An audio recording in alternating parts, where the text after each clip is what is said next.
realized you're just as naive as I am. Oh, you're so traumatized, it makes me wanna cry. You dumb motherfucker, I loved you, I loved you, I loved you, it's true. I wanted to be you and do what you do. I lived here, I loved here, I bought it, it's true. I feel so stupid and so abused. Serial killers have been caught. Number 3, David Berkowitz, aka Son of Sam, didn't look where he was parking before he went out to kill 2 people, and when he came back, he had a parking ticket that police traced directly to him. Number 2, Dennis Nelson, who used to flush parts of his victims down the toilet in his apartment, and then had the audacity to complain that the drains were clogged, and when a worker was sent to fix that, they discovered human remains, and Nelson was caught. And number 1, Dennis Rader, who asked the police if floppy disks could be traced, and they said no, and then he sent the police a floppy disk that they traced right back to him.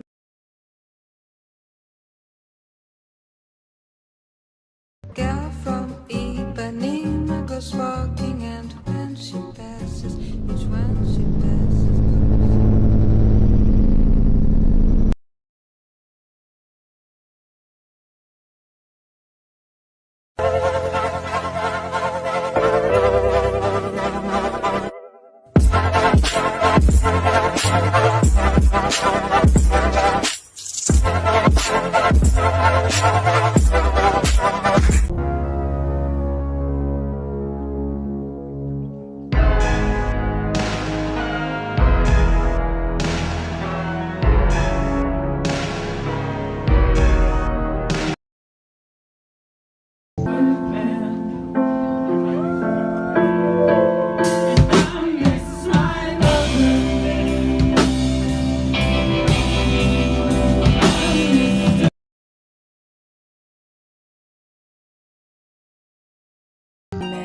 You're going to end up in his basement. I know you were taught to be nice. Fuck that. Be rude. Pepper spray first, ask questions later.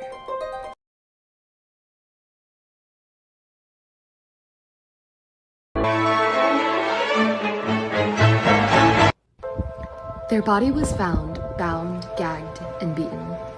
They had 57 stab wounds in their abdomen, chest, and face. The killer then cut the body up and distributed the remains throughout the woods. He then proceeded to his next victim, where he slit their throat and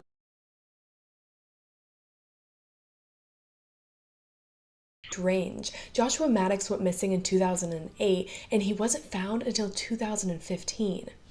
When an unused cabin a quarter-mile away from his home was being demolished, his body was found inside the chimney with his knees above his head, and the police ruled it an accidental death, and they said he climbed in from the top and got stuck. But that doesn't explain how he got in the chimney, because there was a metal grate on top of it blocking the entrance, and he couldn't have gone in through the fireplace because there was a heavy breakfast bar that had been ripped out of the wall and pushed in front of it. Or why he was only wearing a shirt. All his other clothes were folded up inside the cabin. So he would have had to have been inside the cabin, taken off his clothes, gone outside, climbed up on the roof, and then tried to enter the cabin again through the chimney?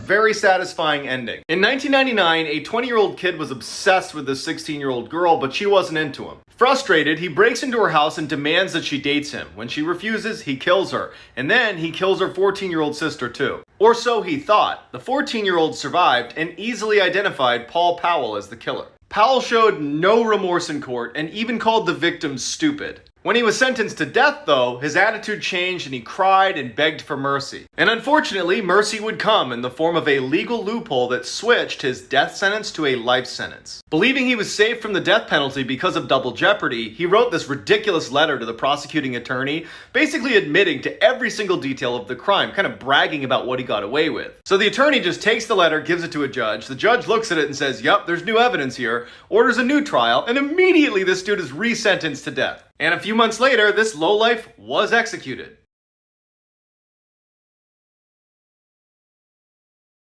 Under street lights in the city of palms. Call me what you want when you want if you want. And you can call me names if you call me up. Tonight we're talking about the Tylenol murders.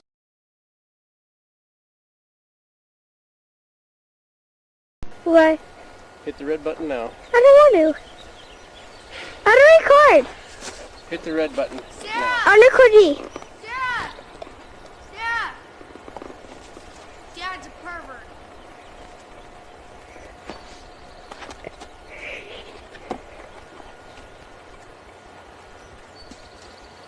Yes, sir. Give me the camera now.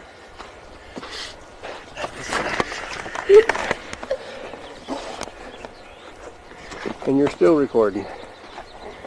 And Lissa is stupid moron.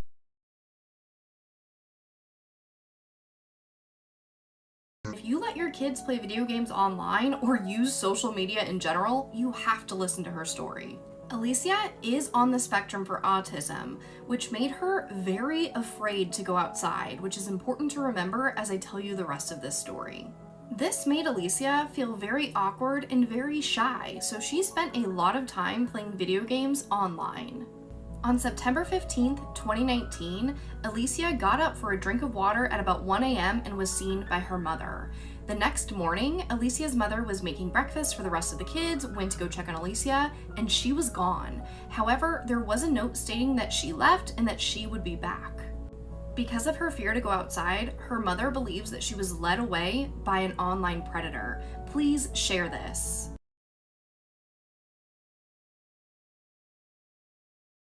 Familiar?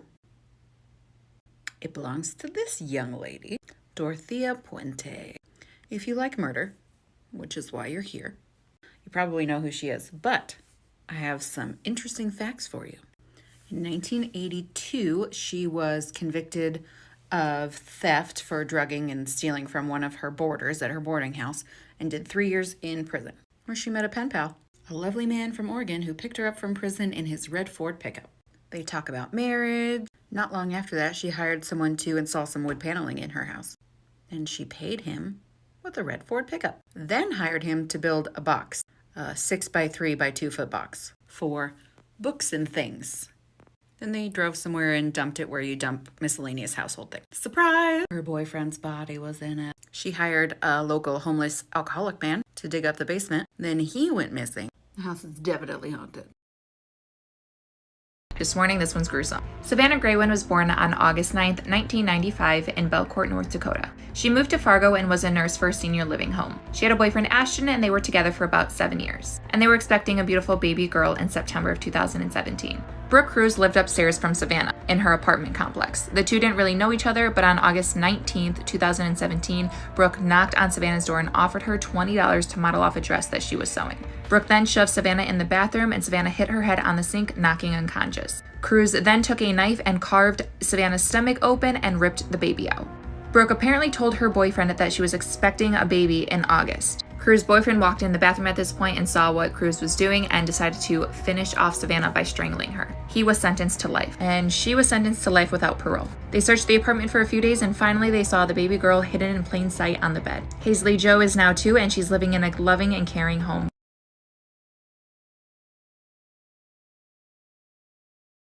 By Megan is missing. Well, buckle in because we're about to talk about the real case it was based off of. This is the case of Ashley Pond and Miranda Gaddis. Ashley didn't meet her real father until she was about 9 or 10 and started staying with him. Family and friends started to notice a change in her attitude and behavior. Ashley eventually told her mother that she was being sexually assaulted by her father. Her father was charged with 40 counts of raping and sexual abuse. Ashley had a strained relationship with her mother, so she decided to move in with a friend, the daughter of a man named Ward Weaver.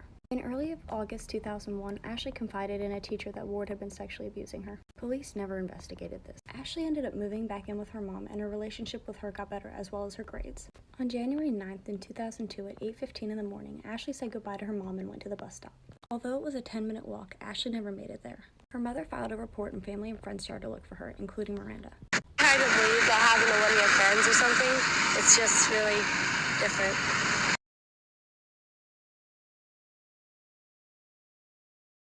Been sexually assaulted by their fathers. They both lived in the same neighborhood. Police started to suspect Weaver, but he wasn't arrested. Miranda started telling kids at school to stay away from Weaver's house. On March 8, 2002, Miranda went missing, 2 months after Ashley. On the way to her bus stop on the same route Ashley went missing on. Weaver was a suspect again, but they didn't have enough evidence for a warrant. On August 13, 2002, Weaver's own son called in to report that he had tried to rape his 19-year-old girlfriend, and that he'd also admitted to killing both of the girls. On August 24th, by searching Weaver's house, they found the remains of Miranda in an empty microwave box. The following day, they found Ashley's remains buried under a concrete slab in a barrel. On September 22, 2004, Weaver pled guilty to murder of both of the girls. Miranda's younger sister visited Weaver twice in jail, and he told her that he killed the girls with his bare hands, and he admitted she would be his next victim if he wasn't caught. Weaver's own father had actually killed people and buried someone under a concrete slab before, and Weaver's own son went on to kill someone later.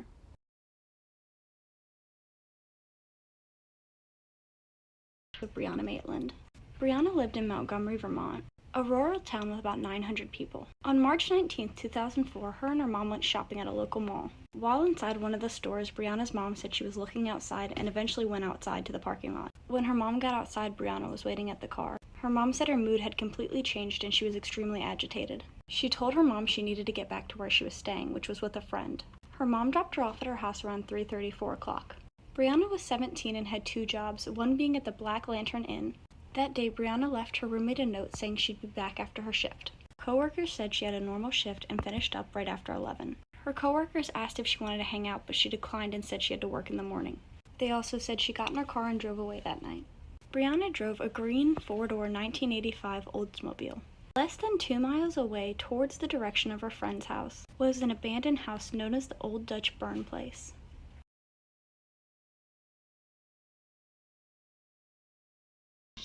When 2 elderly brothers who lived there were viciously attacked. An intruder had broken in and beaten them so badly they were sent to the hospital and had to receive permanent care. Early in the morning on March 20th, 3 skiers drove by and saw Brianna's car embedded into the house. They thought it was really odd, took pictures, and then just left without reporting anything. Around 1:20 p.m., a state trooper saw her car and stopped at the scene. All the car doors were closed, but unlocked, and there was no keys around. There was takeout containers, Cheez-Its, cans of tuna, her ATM card, and 2 paychecks, as well as a couple other things in her car. The officer also found a broken necklace that he tossed into the car. He went to Brianna's job, but it was closed, so he had the vehicle towed and didn't notify her mom. On March 21st, her roommate came home from being out all weekend. She wasn't worried at first because Brianna was known to couch surf. Brianna also didn't own a cell phone, so until the 23rd, that's when she started to get concerned. She called Brianna's mom, and her mom freaked out.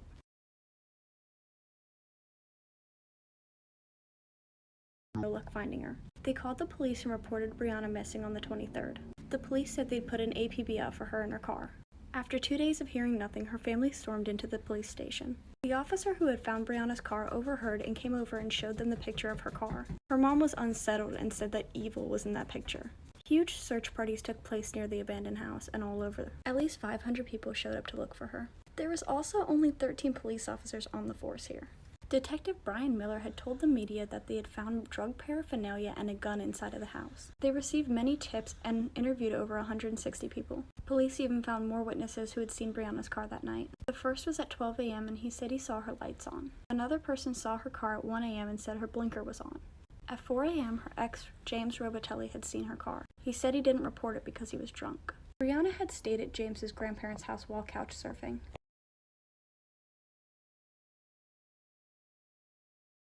But she was assaulted at a party before she went missing on February 27th by the girl on the right. They used to be friends, but Keely, the girl on the right, said that Brianna was flirting with her boyfriend. Brianna had attended the party with James and went out to his car. She fell asleep outside. Keely and another friend followed her outside and started harassing her, telling her to get out of the car and fight them. Brianna refused, so they just started beating her up. She got a broken nose, 2 black eyes, and a concussion. Brianna's family pressed charges, but they were dropped after she disappeared. People started coming out and saying that Brianna had a drug problem. Even Brian Miller, the detective, came out and said that she used a wide variety. They had a lot of things moving in from New York, especially from 2 men in town, Raymond Ryan and Nathaniel Jackson. People said that Brianna was friends with them, and might have even dated one of them. A month after she went missing, her father received an anonymous call at their house. The man claimed someone was holding Brianna in a cellar in a local farmhouse. Police went to investigate.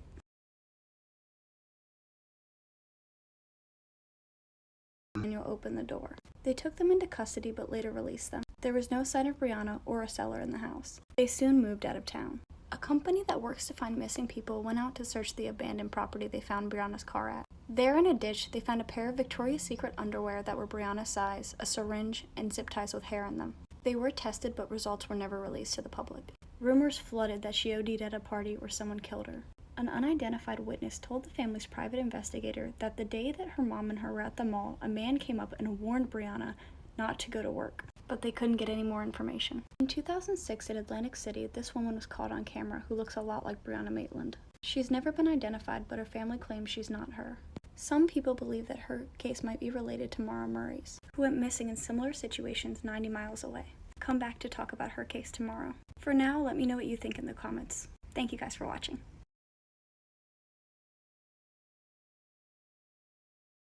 Body in that suitcase following using the app Randonautica?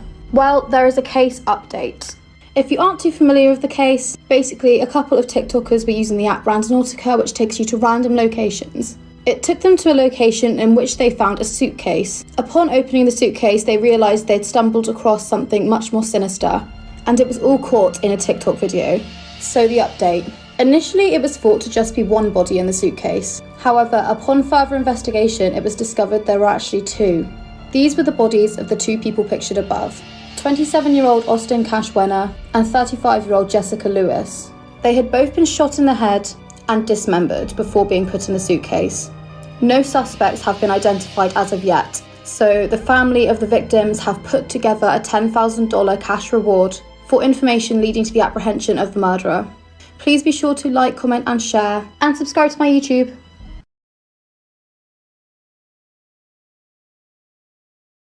Conspiracy Part 13. This looks like a group of women hanging out, and it was taken on November 4th, 2018 in Georgia at a football mom's sleepover with 8 women and 3 men in attendance. But the next morning, Tamala Horsford was found face down dead in the front yard, and the Forsyth police ruled it as an accident. They said she fell off the upstairs balcony, but that is not what her family and friends believe. They've pointed out inconsistencies and mishandlings of the case, and not only was one of the men in attendance friends with the lead investigator, but he had worked at the Forsyth County courts and was fired for illegally accessing documents relating to this case.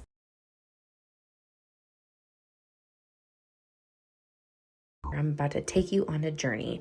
I found this phone. Naturally, being the true crime enthusiast that I am, I had to dig a little further. Opened this sucker up and the battery was gone. Also no SD card, but there was a SIM card, and I thought that I could put it in one of those little converters, but it didn't work. So I took to Amazon. It was cheaper on eBay, and I'm committed, you guys. I have to find out what's on this phone. Just got a gut feeling. Come back for part 2 on July 3rd.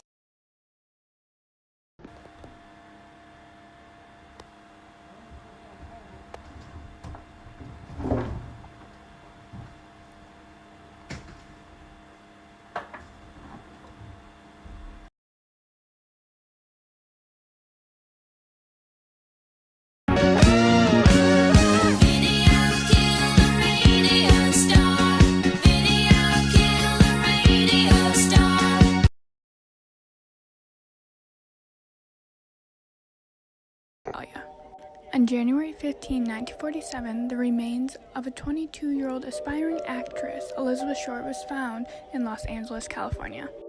Her body was nude, cut in half, and very pale. It was mistaken as a mannequin at first.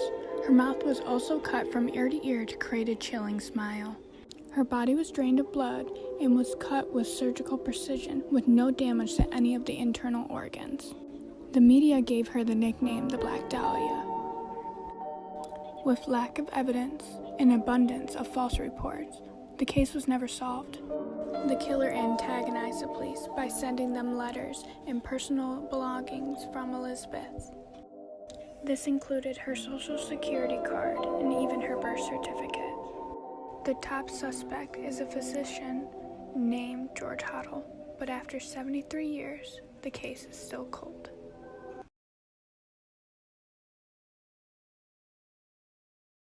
About my age.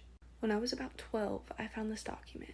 It was my baptism sheet, and it was dated before I was born.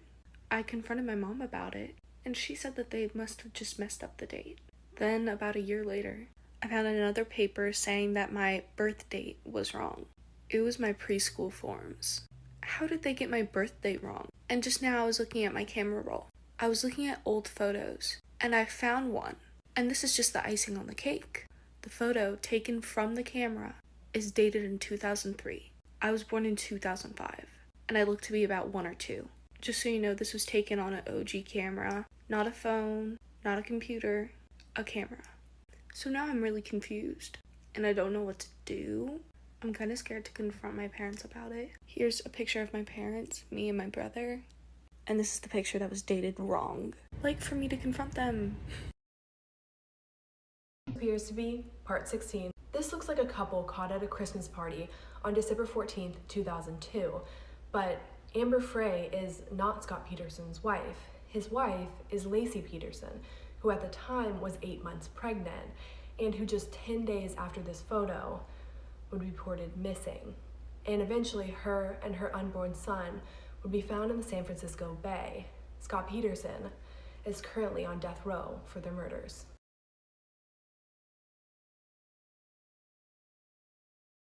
Are just not real, except unfortunately these ones, like this class of '99 photo.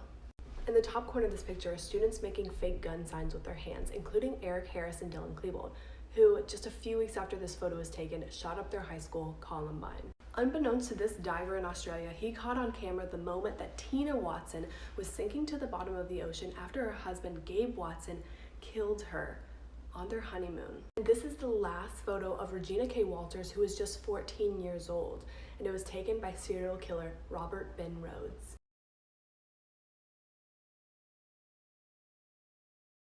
Whose death has not been talked about enough in the Black community and just in general. So this is Kendrick Johnson, and he was murdered on January 11, 2013. His body was found rolled up in this mat at school, which is just completely disturbing. Detectives ruled this an accident, which is completely absurd, but I'll get into why they ruled it as an accident later. Detectives said that he went into the mat to retrieve his shoe and he got stuck and suffocated. His family did not believe this, so they did some digging on their own and hired somebody to actually check out his body. It turns out that he died from blunt force trauma. It is suspected that 2 white males that went to his school actually killed him because they were seen on video coming into the gymnasium after him. It was later found out that he was stuffed with newspaper too. He had no organs or intestine. I believe one of the boys' dad actually was a police officer, which is why this was so easy to cover up. His family sued, but that would never bring back Kendrick Johnson, and that would never bring actual justice.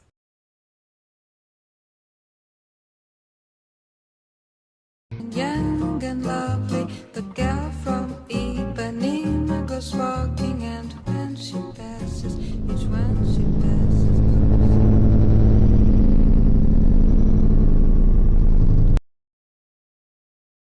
Edition, I'm going to be giving you an update on one of the worst monsters in history, Christopher Lee Watts. On November 19, 2018, Chris was sentenced to 5 consecutive life terms without the possibility of parole, including 84 years on additional counts for the murder of his wife and 2 daughters. Here's a quick recap. On August 13, 2018, Chris strangled his then-wife Shanann and smothered his daughters, 4-year-old Bella and 3-year-old Celeste. When his wife was reported missing, Chris made up a story to police and even gave this callous interview to the media. Chris was arrested 2 days later and confessed to the killings. Since December 5, 2018, Chris has been housed at the Dodge Correctional Institution in Wisconsin and spends 23 hours in isolation. The now 35-year-old Chris Watts has resigned to the reality that he will spend every day of his life in prison, has stated that he has found religion, is full of regret, and that he reflects on his sins daily.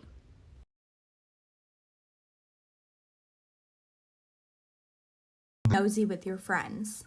This is Michaela Bali, and she lived in Yorkton, Saskatchewan in Canada and was 16 at the time of her disappearance. Her friends told reporters that Michaela often talked about wanting to leave Saskatchewan and also about how some boy named Christopher was planning to come out and see her.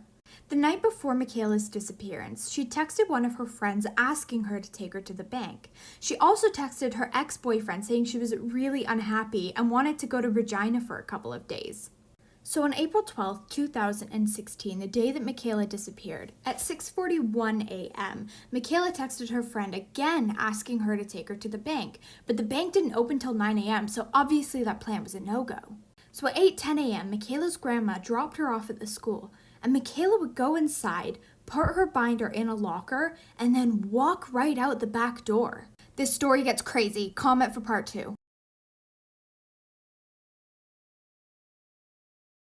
They first appear to be, part 3. This appears to be a sightseeing photo, and it was taken in 2015 in Alabama on a hike. The girl in the picture is 18-year-old Jolie Callan, but it was taken by her ex-boyfriend, Lauren Bunner, right before he shot her twice and pushed her off the cliff. She texted her friend the night before, "If something happens to me, you'll know who I was with."